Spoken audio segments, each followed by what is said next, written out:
அப்படிதான் போடுவேன். என்ன பண்ணுவேன்?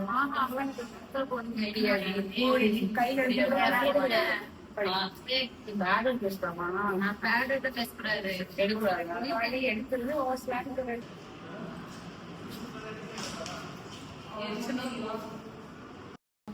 எந்த டிபார்ட்மெண்ட் நீ? பேர் என்னது? சரி ஒரு பாட்டு பாடு. என்ன பாக்குற? யாரும் தெரியல. நாங்க யாரு சொன்னா சரி டான்ஸ் சொல்லு. அவ்வளவு திமிரா? எங்க ஒரு நீ?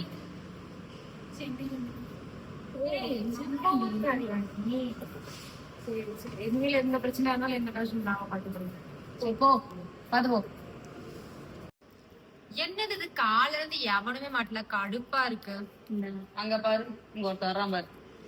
டேய் என்ன கட்டப்பட்ட சட்டை எவாப்பா? நீதான்டா வாடா. இந்த டிபார்ட்மெண்ட் ஃபாரன்சிக் சயின்ஸா? பாக்க படிக்கிற பையன் இருக்க போல. அந்த கண்ணாடியை கழட்டு. ஏன் கழட்ட முடியாது? சீனியர்ஸ் எல்லாம் செய்யணும். டைம் ஆகும். போ வெஜ் மேல இருந்து வாங்க கொஞ்சம் போஸ்ட் போ. சரி டைம் ஆகும். போணும். டைம் ஆகுதா? இவ்வளவு திமிரா பேசுதா? எந்த ஊருக்கு காரணம்? தஞ்சாவூர். தஞ்சாவூர். நீ இதை பண்ணிட்டு தான் போறேன். சரி டைம் ஆச்சு. சரி நம்ம பாத்துக்கணும் போலயே. தனியா வச்சு செஞ்சுக்கலாம். மாட்டான் எவ்வளோ போறான்? மாட்டோம்.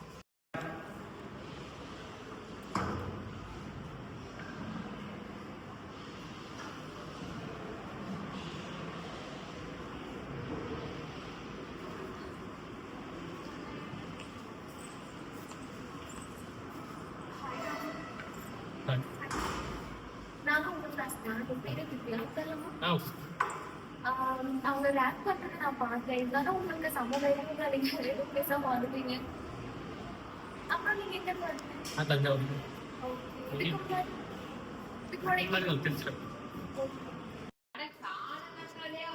கத்தி கத்தி தலையில வலிக்குது.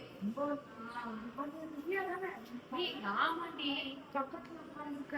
காலையில நம்ம பாட்டு பையன் தானே சரி.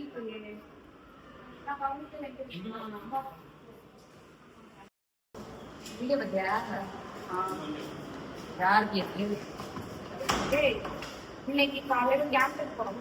அங்க புதியா இருக்காங்க. அவளும் பக்கத்துல கட்டம் போட ஒரு பையன் அவளும் நடந்தாங்க. ரெண்டு பேரும் பேசிட்டு இருக்காங்க. இனிமே இப்ப நம்ம அண்ணனை கூப்பிடுறதுனால கூப்பிடு.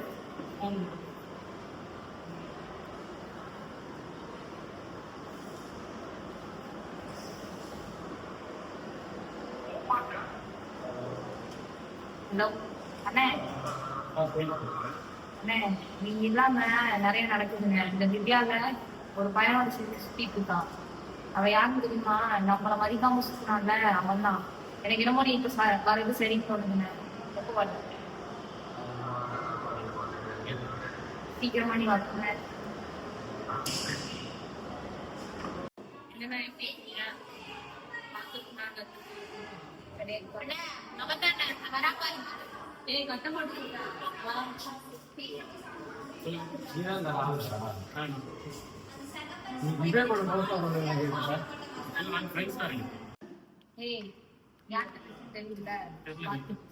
யாருக்கிட்ட பேசுறேன் தெரியாது. மீட்டிங் சொன்னாங்க கேட்கணும் சொல்றேன்.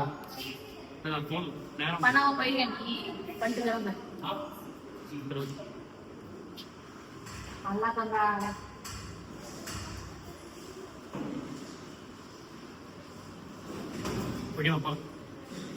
எங்க போறேன்? கேட்கிறோம். வீட்டு போய் நாங்கள போட்டு கொடுக்க போறியா? இல்ல மீட்டிங் மீட்டிங் போடுறியா? போட்டு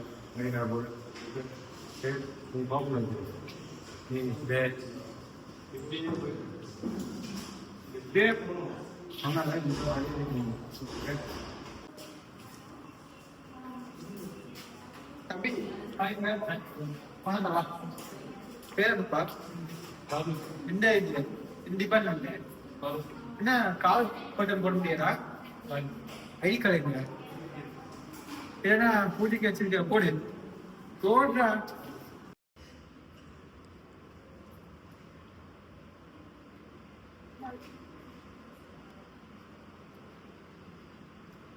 சரி இதான் லாஸ்ட் வார்னிங் சரியா? நல்லா பண்ணக்கூடாது. பண்ண பனிஷ்மெண்ட் பெருசா இருக்கும். கிளம்பு. Thank you sir.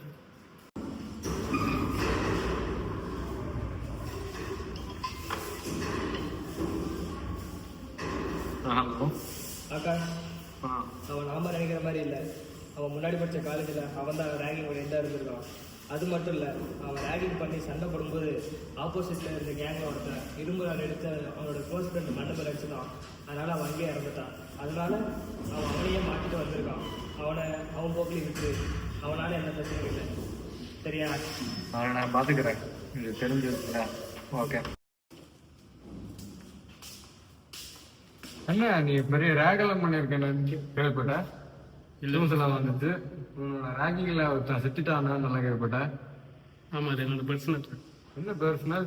நீ ரேங்க் பண்ணிட்டு எங்களை ரேங்க் பண்ணிக்க கூடாதுன்னு சொல்றியாடா? அது நான் தப்பாக நிறுத்த முடியுமா? அதனால ஒரு பொண்ணு இறந்துட்டு. அதுக்கு நீங்கள் எதுவும் பண்ணாதீங்க. நீ யாரு எனக்கு ரூல்ஸ் போடுறது? யாரு எனக்கு ரூல்ஸ் போடுறாங்க? சொல்கிறத நீ சொல்றதெல்லாம் நல்லா கேட்க முடியாது. நீ யாரு எனக்கு ரூல்ஸ் போடுறது? நீ யாரு அது சொல்லு. சீனியர்னால எனக்கு நீ ரூல்ஸ் போட வரையா? ராகுல் உங்ககிட்ட சொல்றேன். நம்ம காலேஜ்ல ஆன்டி ரேங்கிங் ஸ்பீச் கண்டிப்பா பேசி ஆகணும். யாருமே கேட்க மத்தவங்க கேட்கறாங்க கேட்கல பிரச்சனை கிடையாது. நீ சொல்ல மத்தவங்க இம்பாக்ட் கிரியேட் பண்ணுங்க. நீ பேசுறியா? பேசுறா உன்னோட பேசுறது யாருமே இல்ல, நீ கண்டிப்பா பேசுதான். ஏன்னா நீ பேசுறது மத்தவங்க கூட இம்பாக்ட் பண்ணி கிரியேட் கண்டிப்பா பேசுறா. நீ அது பேச மாட்டேன். ட்ரை பண்ணுங்க.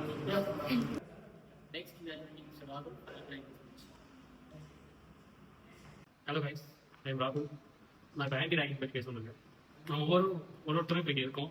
ஒவ்வொரு கனவோட ஒவ்வொரு லட்சியத்தோட எல்லாத்தோடையும் இங்கே இருக்கோம். அதுக்கு முக்கியமான எதிரி யாருன்னு நினைக்கிறதா நாமளாவே தான் இருக்கோம். ஏன்னு சொன்னால் ரேங்கிங் வந்து ஒரு சில பேருக்கு வந்து வேடிக்கையாகவும் இருக்குது, சில பேருக்கு வந்து ரொம்ப கஷ்டத்தை தரக்கூடியதாக இருக்குது, சில பேர் வந்து தற்கொலை கூட செஞ்சுக்கிறாங்க. இதோட எஃபெக்ட் வந்து என்ன செய்யுதுன்னா ஒரு குடும்பத்தையே அழிக்கிற அளவுக்கு ஆயிடுது. ஒருத்தரோட வாழ்க்கையை வந்து வேடிக்கையை காட்டுறது வந்து ஒரு மன்னிக்க முடியாத குற்றம். அது ஒருடைய வாழ்க்கையை வந்து கேள்வி செய்யறது வந்து நமக்கு எந்த உரிமையும் கிடையாது. கூட ரேகிங் மூலமா ஒருத்தர் சந்தோஷப்படுத்தலாமே தவிர ஒருத்தரை துன்பப்படுத்தக்கூடாது. சில ஆதாரம் சொல்லணும்னா 1966 ஒரு மெடிக்கல் காலேஜில் வந்து ஒரு 2 பேரை வந்து விஷம் வச்சே கொண்டாடு. அது எது வேணா ரேகிங் பண்ணதுனால. நியூ ஸ்டூடெண்ட்னா வரவேற்கணுமே தவிர ரேக் பண்ணி வரவேற்கக்கூடாது. அது வந்துட்டு ஃப்ரெண்ட்ஸ் ஆகணுமே தவிர ரேக் பண்ணி வரவேற்கிறதுனால பார்க்க தான் உண்டாவதே தவிர அவங்களுக்கு மேலே ஒரு ஹாப்பினஸ் உண்டாகாது. நீங்கள் நிரந்தர எதிரி ஆகுங்க தவிர அவங்க மேலே ஒரு நல்ல அபிப்பிராயமே வராது. குறிப்பாக சொல்லணும்னா 1996 ஒரு 1 hours ஒரு மெடிக்கல் ஸ்டூடெண்ட் அவங்க வந்து சீனியர்ஸ்னால கொலை செய்யப்பட்டாங்கள. எதனாலும் தெரியல, ஆனால் ரேகிங் தான். ஆனால் அப்புறம் வந்துட்டு மதுரையில் வந்து 2 ஸ்டூடெண்ட்ஸ் வந்து ஹாஸ்டலில் அவங்க சீனியர்ஸ்னால சாப்பாட்டில் விஷத்தை கலந்து வச்சு கொல்லப்பட்டாங்க. இது தமிழ்நாட்டில் மட்டுமே இவ்வளவு நடந்திருக்கு. இந்தியாவில் என்ன எவ்வளவு நடந்துகிட்டு இருக்கு. ஸோ நியூ ஸ்டூடெண்ட்ஸை ஹாப்பியாக வரவேற்கும். ரேகிங் பண்ணி வரதுனால ஒரு பிரோஜனமும் இல்லை. ஸோ ஒன்னே ஒன்று மட்டும் சொல்கிறேன், ஒரு மனசுக்கு வந்து துன்பத்தை ஏற்படுத்துறது வந்து ஒரு உயிரை கொள்றதுக்கு சமம். தேங்க்யூ.